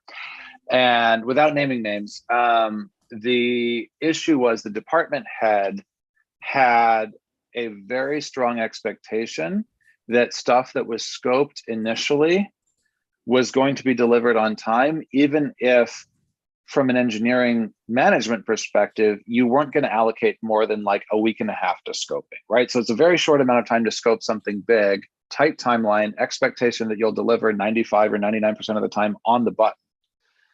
And on top of that, we were trying to refactor the core code base for the product as a whole during this delivery process. So we were doing something that was literally never envisioned by the people who architected the code originally. We were basically trying to take a feature of our product and we were trying to say, okay, before you could do one of these and now you can do many. It was an n-dimensional problem set. And so in that scenario, what we had to do was we had to go back into the core of the code base and say, everywhere that we reference in the code base being able to do one of something. This was one of my B2B roles. So we're working with businesses and they have like capabilities to manage their business. And they needed the ability to do essentially work at scale, right? And so what we had envisioned was a workflow that worked once and we needed to give them the workflow end so that the larger businesses could do it, right? And we had to go back into the code base and refactor the whole code base from scratch to do that. We estimated how long it would take. We said, we think if we're scrappy, we can get it done in 6 weeks. We were wrong. And we didn't find out we were wrong until very late in the process, until the day of launch. And that made the leader very upset because the leader had really valued delivering on time. And suddenly we had to come back and say, we discovered that the code base structure is a lot more complex than we thought. And oh, by the way, we discovered that the pressure that we've been putting on the dev team is so high that they were not estimating correctly. And so there's entangled problems here. And so I had to come back and say, look, we need to reset. We need to build trust with the team. We need to say, you guys take the time. You need to estimate correctly. You need to understand what you're actually doing. And then once you've taken the time to estimate, you need to commit to leadership and to product that you will update transparently as scope changes. Finally, on our side, we will commit that when tech complexity emerges, we will take it seriously and we'll give you the extra time to estimate. Because this is something where we actually had to have a conversation about how some projects are not suited for this deliver on the button model because they are so deep in the code base and so foundational. And so we actually had to have a different development model to make that work.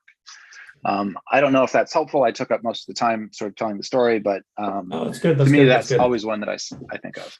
I want to jump into one question I guess we got here a little bit is like on sort of like the uncertainty around establishing direction, and in particular, like a team struggling to tackle and find essentially product market fit when there's no kind of right answer? And how do you essentially, get out of that quagmire?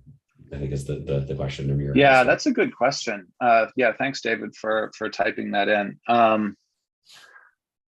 I would say that inherently quagmires are sloped, right? Like there are degrees of quagmireness, to use sort of the phrase from the question, but they're sloped steeply. So you have this sort of exponential curve where you can go from a 1 out of 10 scale to an 8 relatively quickly. And so part of what I'm arguing for here is that a quagmire is a quagmire because of that exponential slope.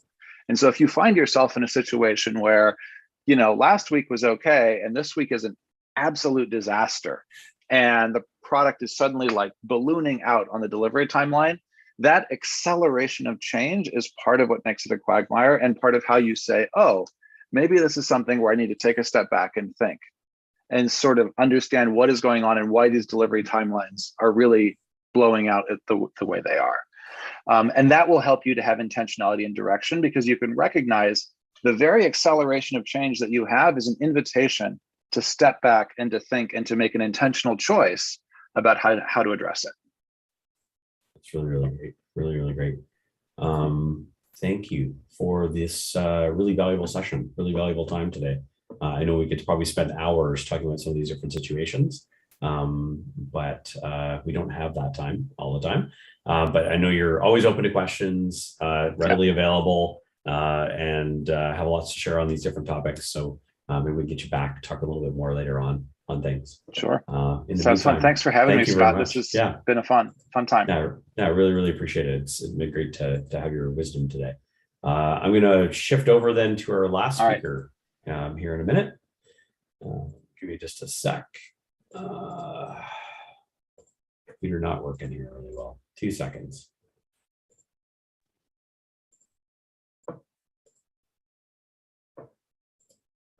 Ron Key, I think you can now share your screen and get yourself on the stage. Hi, everybody. Excellent. I'll give a little brief introduction here on you. Sure. Ron Key's a product leader. She's dedicated her career to creating outstanding world-class products. Invest her time quite a bit in educating the next generation of product leaders.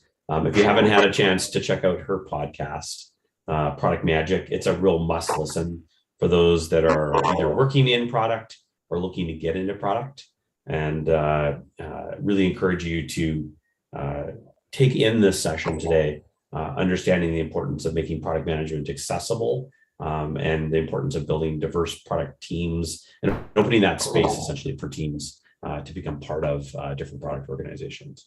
So with that, I'm going to pass over to you and let you get into things. All right. Thank you guys so much for having me. I'm going to share my screen. Can everybody see my screen? No problems. All right, cool. Very cool. So thank you, Scott, for the introduction. My name is Ronki Magicardumi, and I am excited to talk to you all today about design-driven leadership and some of the tips that has helped me in my career. As I mentioned, thank you, Scott, for inviting me. Thank you, Product Board, for including me in this awesome presentation. So as I mentioned, I'm Ronki Magicardumi, Senior PM at PayPal. As most of you know, PayPal is an American company that supports online payment transfer in countries that allow it, and that's in the majority of the countries around the world. This is in lieu of checks and money orders. PayPal is double-sided. We support consumers, and we also support merchants, large enterprise, mid-market, and small business. At PayPal, I help these large enterprise merchants manage and grow their business, meaning that large enterprise customers want their customers to be able to use PayPal or Venmo to be able to pay for products or services. I help those merchants by providing them with insights and provide them with features and tools so that they can manage and grow their business further. For most of my career, I've worked in fintech. I've helped to build B2B and B2C platforms. So I always like to start my presentations by talking about my PM superpower. My PM superpower is I thrive in finding opportunities beyond the sight of others. Why is this important for me, my PM superpower? I have yet to meet a product leader that doesn't have any obstacles, right, in building their product or any challenges. I've had days where I've had to come home and just go, oh my God, I'm never going to get this product out the door. How do I take care of my customers? I always find those little opportunities. I always find opportunities somewhere where I'm like, wait, what about this? What about if I have my team inner source this code from another team so that I can get the product done? And so I always rely on my PM superpower because I think that if we all use our PM superpowers, this is how we'll continue to build products that will continue not only to change our customers' lives, but it will change humanity for the better. So please always use your PM superpower. So I want to talk about leadership. So what is leadership to me? To me, leadership means that person, right, or people that have that ability to affect and guide everybody in their organization, not just their cross-functional partners, but their leaders, right? They have this ability to help them see the larger picture, to help them feel the customer pain, to have that empathy, right, for the customer, and to understand what binds all of us together, which is that core value, the reason why we're here. To me, right there is the essence of leadership. So what does design-driven leadership mean? Well, what does it mean to be design-driven? Well, to me, that means that I'm focused on not just defining, but discovering and bringing to market that product experience that will truly offer my customer value. It means that I'm very customer focused and customer obsessed, and therefore I always take a customer first approach to everything. Now, there are days where sometimes all we have to do is focus on the minimum lovable, but at least it's that minimum lovable that we know the customer can use and will impact their lives for the better. That to me is what being design driven means. So I want to talk about the ethos of leadership. So the very essence of leadership, right, to me means that we create that space for our teams, our cross-functional teams, to just dream big, to go figure out how to solve a problem, not just for today, but for tomorrow.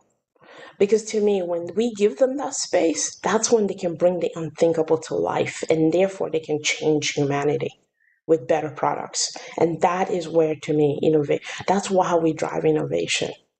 So these are all things that I live by. These are my ethos of leadership. It's just to give my team that room to go figure out, okay, Ronki, how do we solve this? Not only just solve it for today, but solve it for tomorrow.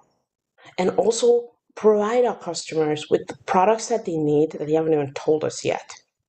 So I want to talk about the main takeaways for this presentation. We're going to talk about how diversity enhances innovation. We're going to talk about transparency equals trust and share product vision. And we're going to talk about letting design drive the conversation. And I'm going to give some examples along the way. So diversity enhances innovation. What do I mean by out-of-the-box thinking?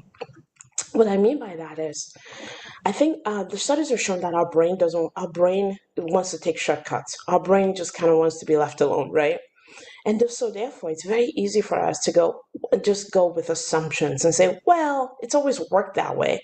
Or, well, we have this architectural, defects, or we have this thing, we just can't build this feature for whatever reason. And what I'm challenging, and I challenge my cross-functional team is, okay, let's assume that that's not the issue. Let's go figure out how to solve this problem. Let's look at 5 alternatives to solving this problem.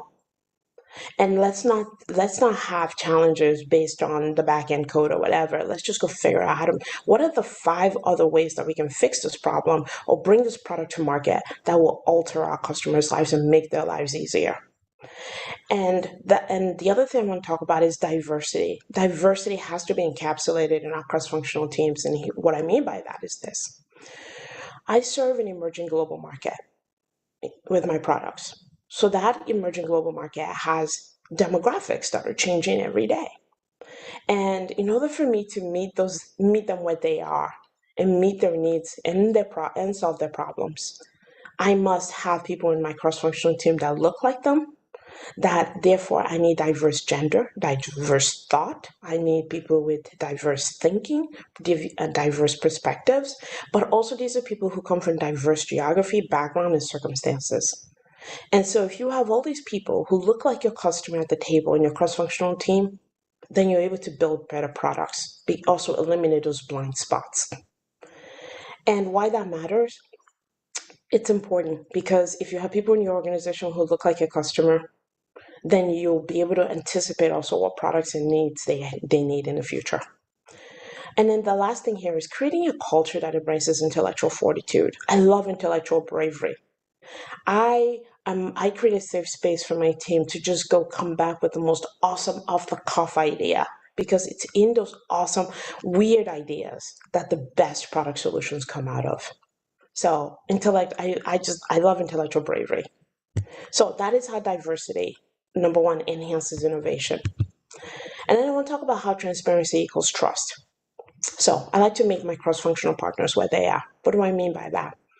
I'm one of those weird product managers where I actually like to share things with my cross-functional teams. I share data with them. I share customer feedback with them. But I like to meet them where they are, meaning I'm going to bring all this data to them. And I want to talk about how I use that data in a minute. So for instance, when I started in any new organization, the first thing I go find is the sales pipeline. I want to understand, and I even go on sales trips with the sales folks to see how they're selling my product. But I monitor the sales pipeline because I want to know what customers, how we're winning them. What is it about us that makes a customer choose us over our competitors, right? What products and services are we offering? And secondly, I also like to know the ones that did not pick us. Why didn't they pick us? Is it a feature that we didn't have? And then we have the retention report every month where I see customers that have re-signed with us and customers that have not re-signed with us for another year or two, and why that is. Is it because we said we would have a certain feature, we just didn't have it? You name it, whatever the case might be. I package all that up and I share it with my cross-functional partners. And I use that data to motivate them, to inspire them, and then to transform them so that they can see what I see. So that when the product strategy changes or the roadmap changes, there are no surprises. So I like to kind of meet them where they are, but I do that through transparency, meaning equals trust.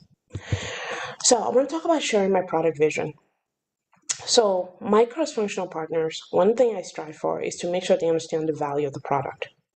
I go above and beyond to make sure that my cross-functional partners understand how our product changes our customers' lives, why it's important, right, to our customers. What do they get out of it? How does it save them time?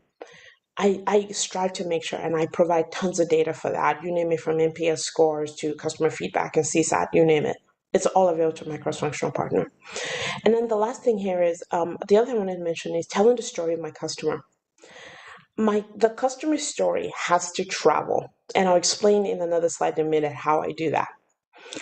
If the customer story is not impactful, so let me take a step back by saying this. As people, as a society, we love stories. We've been told stories since we were young. We take that story that we were told when we were young and we pass it on to our friends and family. Every time we hear a story from a friend today, we're going to pass it on to another friend. We are a storytelling culture as a society. We all have that embedded. So therefore, the story of my customer must be able to travel.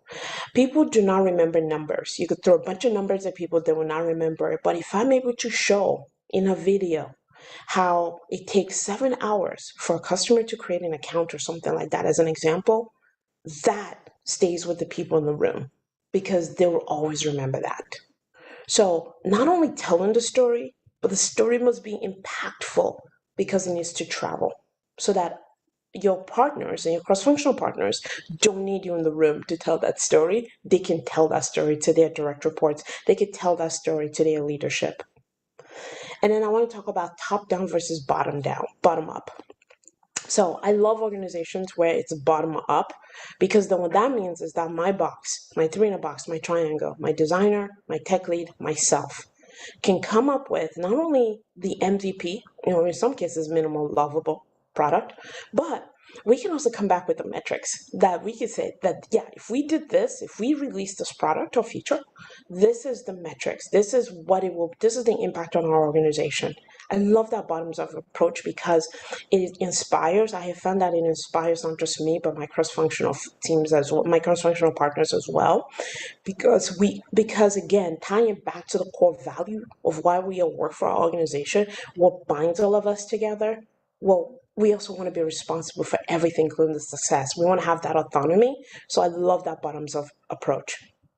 So versus the top-down, instead of having my leadership kind of tell us what we should be looking at or metrics or what we should be building.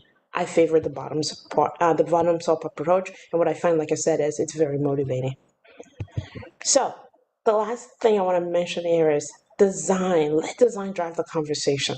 So I want to give you all an example and kind of walk you through how I do this. So when I have just a basic wireframe, right? As in my box and I, my designer, my tech lead, and myself, we've already gone through. We went through our PRD. We have an experience. We've already gone through multiple iterations of this experience. And we feel like we're in a good place.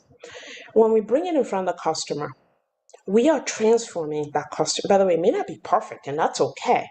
But what we do by showing that customer that new experience is we are taking them from the world that they are with that problem, and we're transforming them into the world that could be, where we're saving them an hour or two, or we're changing the way that they use the product, but it's for the better for them. So we're taking them from where they are here, and we're taking them here to this new world. We're transforming them. We're changing them. Now, like I said, it may not be perfect, and that's okay, but we've aligned with them, right? So now the customer is engaged and goes, well, wait, Ronki, I wouldn't necessarily do it this way. I wouldn't click on this button. I might do this thing, but at least we're aligned. And the other thing is, even if that experience is not fully what the customer would want, but it's still what you're going with as a PM, they at least understand your why, because you're bringing them along in the journey. And finally, you're inspiring them, meaning that they are inspired by this new experience that you're working on to bring to market to solve their problem. So which means, guess what? You have your beta tester. You have your customer who's going to pilot for you, which also means it doesn't matter how many of your competitors show up at their doorstep, they're going to always remember that you're working to solve their problem, and they're least likely to change to another vendor. So that's with your customers. I want to talk about letting design drive the conversation internally in your organization. I find that when I take that same experience, and in our case, we go then and show it to our leadership to get their buy-in, to kind of bring them along as well, the following things happen. First, we show the experience where we show our leadership team, this is the world before. Right? I always kick it off. So I'll talk about the customer value, I'll talk about the business value, and again, tying it back to that core value, the thing that binds all of us together, right? The reason why we work for our organization, because we want to solve these kinds of customer problems, right? We want to make a difference in our customers' lives, that core value, making sure, again, that we're all still aligned on that core value. So then what I do is I then pass it on to my designer. My designer then will then tell the story of John Doe. This is John Doe's world right now. This is the problems he's experiencing. Oh, and by the way, this is John Doe's world with this new experience. This is the problems that it will solve for him or her. So then we're transforming our own leadership from the world that it is to the world that it could be. And then we align with them, meaning it may not be the North Star, but at least they are aligned with us to get the minimum level to market to solve that problem, and that we can continue to iterate on it. And most importantly, we inspire our own leaders. We inspire our own cross-functional teams because they've seen the world that the customer is in, and they've seen the world that we want to bring the customer to with their new experience. And we inspire internally as well. I like to take my experience, I call it going on a tour. I show it to my tech support leads. I show it to my customer service leads. I show it to my customer success manager because I want to bring the whole entire organization with me. Again, I also go back to linking them back to that core value that binds all of us, the reason why we work, why we come to work every day, and how that new product through experience plays an impact, is impactful there. And that's how I let design drive the conversation. So I want to finish by saying product leadership to me, being a product manager is a humbling role. It's a humbling opportunity. And we have this incredibly powerful role to play where we can motivate our cross-functional partners, not only for them to think big, but to blossom into more, but to build the unthinkable. And that to me is the embodiment of leadership. So as you can all tell, I'm very inspired by leadership, and I strive to be a great leader myself. And these are my resources. These are my favorite influential leadership books. I recommend them. And they've all impacted again, I love books because books are about storytelling, and storytelling travels, right? So when you tell stories, it travels. And these books have all impacted my life. My name, like I said, thank you so much, Scott and Product Board, for having me. My name is Ronki Majikadumi, and this is how you can reach me. That's awesome. Thank you so much. That's really, really great. I guess I'm curious about, your time at PayPal, but particularly maybe how this has evolved over your product career, whether it be at PayPal or even just through your overall product career, in terms of your ability to shape and kind of like tell these kinds of stories. I mean, was it something you grasped really instantly? It was something you had to kind of work on and polish. Like, I'm just curious, what that journey looked like. Yeah, exactly. Sure. No, I worked on a product that failed. We spent millions of dollars on it, and it failed. And it didn't have to fail. If I had, I was in an organization where it was a small organization. It was one of those where the CEO felt he had the vision. He knew what the vision should be. Mm-hmm. And we didn't need to talk to a customer, and we were only building for 10% of the customer base, by the way. For some reason, they thought by building for the 10% of the customer base, that was enough. And I knew better. And I would try to challenge that, and I wouldn't get anywhere because it was also an engineering-led organization. And what I realized was, because it failed spectacularly, right? Because the thing was, the top 10%, 3 of the top 10% went out of business before this product even went live, right? So then we try to sell it to the mid and to the smaller guys, and they're like, no, this is like, no, it's over-engineered. I don't need all this. And so, or the worst part was you didn't even have the forms that I needed, so why are you showing me this? And it was pretty humiliating to have someone actually kick you out of their office and say, please don't come back, this is not even a thing. But what I learned from that experience was, even if I had just taken the wireframe and gone to show to some customers, I could have proved earlier on that this wasn't gonna work. Right? Because then there's no mincing words, right? We're not talking, I don't like to talk past my customers. I like to actually have something to show, because then we're speaking the same language, right? And I just realized that. I'm like, oh, if I had just thought about it, I could have just taken that wireframe and gone and spoke to some people. So that evolved my style, my product management style after that. So now, then by the time I started working at PayPal and also working at other companies that I've worked at, including Backstop Solutions, I now, with my advisory board, I literally put a wireframe in front of them.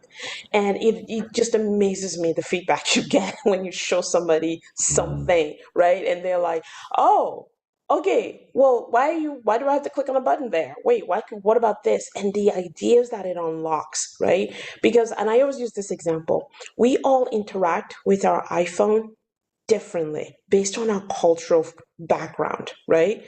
Well, why would we assume our customers wouldn't interact with our products differently as well, right? So yeah, even my advisory board, I discovered that. Like, I would put a wireframe every quarter in front of them, and they'd be like, oh, this is great, or no, this is not good. But at least you'll know right away. And then finally, one other example I wanted to give you was, I had a situation where a power user complained to their boss that I didn't have a feature, and they were tired of it. So the boss escalated it, of course. And it got all the way to my leadership, and they threatened to leave. They were one of our highest paying customers. They were going to leave if I didn't go build this feature right away. Yeah. And it was, my marching orders were, drop everything you're doing on your roadmap. This is the most important thing. So I said, fine. So I went back to my box. We built a wireframe, right? I had a PRD. We built a wireframe. So then I went back to the customer salesperson. And this customer, like I said, is a big customer. They have a salesperson, they have a technical account manager, they have an engagement manager. In fact, they're so big, they have 2 customer service reps. And I showed it to them. Every single one of them, I walked them through it. Every single one of them said, yes, this is perfect, Ronki. This is what the customer wanted. We scheduled a meeting. We went to go meet with the power user. No, that was not what she wanted. Imagine that. Imagine if I had built it just based on the feedback from the customer service rep, and I didn't go back to the customer, to that power user, and say, is this what you wanted? Is this the way you wanted it to work? And, and that taught me another lesson, right? That you can't assume, right? I could have taken that shortcut in my brain and just said, oh yeah, this works, but you just can't assume, right? And I love this, and I always say this: customers are assumption busters, and I love them for it. They're assumption busters. They should continue to be. I always say this: I always check my ego at the door. I don't know what I don't know, so please help me bust all my assumptions. And that's another lesson where now that even with my cross-functional partners, design drives the conversation, right? I don't speak abstractly. I always walk in with a wireframe or an experience for us to walk through. Yeah, that's great. That's great. I'm going to jump to one of the questions that I see here, and I'm going to try to paraphrase this a little bit, but how can leaders ensure essentially the best designs and products, get delivered in a fast-paced environment? In particular, like, again, being mindful of those importance of the customer and the execution that you want to go with. From my experience, minimum lovable, not MVP, minimum lovable. If that's that one thing that solves the customer problem, and I can go test it, and in that testing, the customer is willing to put a credit card and pay for it, you've won. Minimum lovable. Sometimes that's all you need to get to market. There are moments when, listen, we all overthink it. We're all humans. We all overthink it. I'm thinking something else. My designer is thinking something else. My tech lead is thinking something else. And in those moments, I have what I call come to Jesus meeting, where we go into a conference room. I bring up Trello. Here's the core value. This is why we're all here. This is what binds all of us together. Let's figure out, do we need all these 5 things for the MVP? Does it really determine success? What will these 5 things solve for the customer? And sometimes we end up coming out of that room with literally one thing to go test. Yeah. Right. But minimum lovable, that's the key. Yeah, that's excellent. That's good to know. Maybe one last question I can ask in case anybody doesn't have any others that come up here, but as a product manager, how do you leave space for your designers to lean in, not feel like they're essentially being maybe over guided, over directed by your perceptions of the customer's problem, the customer's need, but instead are like brought along maybe as partners, but also given the room to kind of explore that problem space efficiently? Sure. Well, first of all, I want to tell you, my designers, even if I tried to, they would rebuff me. So that's one thing I just want to mention. It's just like, I work in an environment where I don't cannot do that. To be That's great. Yeah. So, and by the way, that's why I mentioned that part about presenting. My box comes with me in presentation, right? My designer, my tech lead come with me. When I go to meet other cross-functional partners, they are with me. It's never a meeting where they are not with me. And if there's a situation where they're not with me, it's recorded, right? Yeah. And the reason is because I have a relationship with them where I don't make decisions outside of them. They don't make decisions outside of me. We make decisions together. Why that's important is because when we present to our leadership, and we are saying we're not going to build the North Star, but we're going to focus on this minimum lovable product, we need to be in sync, right? And why? And it's that bottoms up versus top down approach. But what I was going to say is, I create a PRD, and my designer and my content person, by the way, they literally grill me, and I love it. Right? Some PMs are like, why are you asking me these questions? I love it. I need them to hold my feet to the fire. What if I miss something? I'm a product manager. I'm not perfect. I have biases. I have blind spots. I need them to check me. So they literally on a Tuesday would grill me. Why is this important? What about this? And then after I answered all their questions, or if we need to do more research, we'll figure it out. Then they'll go off and they kind of talk through and come up with a basic wireframe to solve the problem. And I have nothing to do with it at that point. The following week, they'll show it to me, and then we'll talk through it again. And we'll look at competitive analysis or a competitor's version of it. You name it. We'll kind of talk through it. But we'll look for alternatives. I don't tell them what to do. What I do is I bring ideas to the table, right? Alternatives as to, okay, have we considered this? Have we considered that? Mm-hmm. And for me, the one thing I worry about the most, Scott, is I need to be so close to my customers, like Steve Jobs said, that I can give them what they need before they've even told me. That's the thing I'm always looking for is, am I anticipating their needs, right, correctly, right?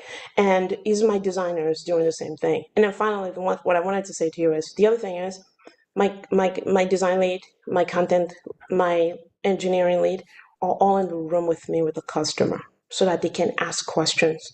So I'm not going back to them and going, well, the customer said. No, they're in the room with me and they can ask those questions. And I love that because I can focus on being a product manager. They can focus on their own pieces as well. And then we come back together. Yeah, that's awesome. That's really awesome. Thank you so much. Really, really appreciate it. And I know it's tough being the last speaker of an event like this. And I think you've had a ton of really great takeaways to share. So again, much appreciated. Just to wrap things up, I guess maybe with the minute that we've got left, again, really encourage people to come into the community, share any questions, comments, things that you have for our speakers. We'd love to see them, as new topics inside there. We'll also be sharing out a post-event survey. We'd love to get your feedback. All of our speakers would love to hear that as well too. But give us the bad, the good, the positives, things we can improve on. Much like a good product, running an event of this type is a challenging thing, and we want to hear how we can make them better and how we can deliver better value for you as a community. And a huge thank you to all of our speakers over the last 3 days. We've had 12 really incredible, diverse conversations on lots of different topics. And I really appreciate everyone giving their energy and your time to helping us today. So again, thank you very much for joining us. And we look forward to seeing you